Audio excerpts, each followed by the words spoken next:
வணக்கம் தோழர்களே.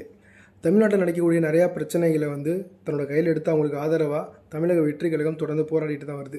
அதில் மிக முக்கியமாக நம்ம பார்க்க வேண்டியது என்னென்னு பார்த்தீங்கன்னா, சேலம் மாவட்டம் மேட்டூர் அனல்மின் நிலையத்தில் ஒப்பந்த பணியாளர்களாக பணியாற்றக்கூடியவர்களோட பணி நிரந்தரம் வலியுறுத்தி அவங்க பண்ணுற ஆர்ப்பாட்டத்திற்கும் போராட்டத்திற்கும் நம்மளுடைய தமிழக வெற்றி கழகமும் ஆதரவு தெரிவிச்சிருக்காங்க. அதாவது சேலம் மாவட்டத்தில் மேட்டூரில் அந்த ஒப்பந்த பணியாளர்களுக்கு ஆதரவாக அவங்க பண்ணக்கூடிய அந்த போராட்டத்திற்கு ஆதரவாக தமிழக வெற்றி கழகமும் கவன ஈர்ப்பு ஆர்ப்பாட்டம், இன்றைக்கி உண்ணாவிரத போராட்டம் கூட பண்ணாங்கிற மாதிரி நாங்கள் நியூஸ் செய்திகள் எல்லாம் பார்க்க முடிஞ்சுது.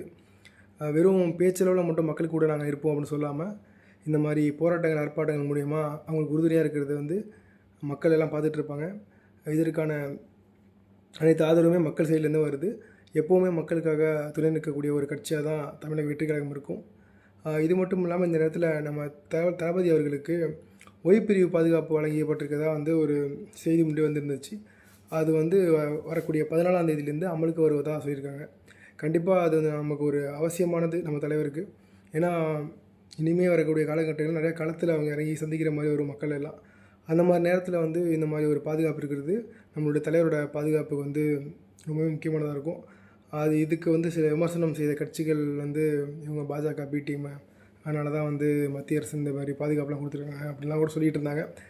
அது அரசியல் அறிவு இல்லாத, புரிதல் இல்லாத ஒருத்தவங்களுடைய விமர்சனம். அதை நம்ம பெருசாக எடுக்க தேவையில்லை. தொடர்ந்து மக்களுடைய பிரச்சனைகள் இப்போ நம்ம தமிழக வெற்றி கழக தோழர்கள் மட்டும் தான் கலந்துகிட்ருக்காங்க. இனி வரக்கூடிய காலகட்டத்தில் நம்மளுடைய தலைவரும் மக்களுக்காக இறங்கி துணை நிற்பார். 26 கண்டிப்பாக ஒரு மிகப்பெரிய மாற்றத்தை தமிழக வெற்றி கழகம் கொடுக்குங்கிறதுல எந்த ஒரு மாற்று கருத்துமே இல்லை.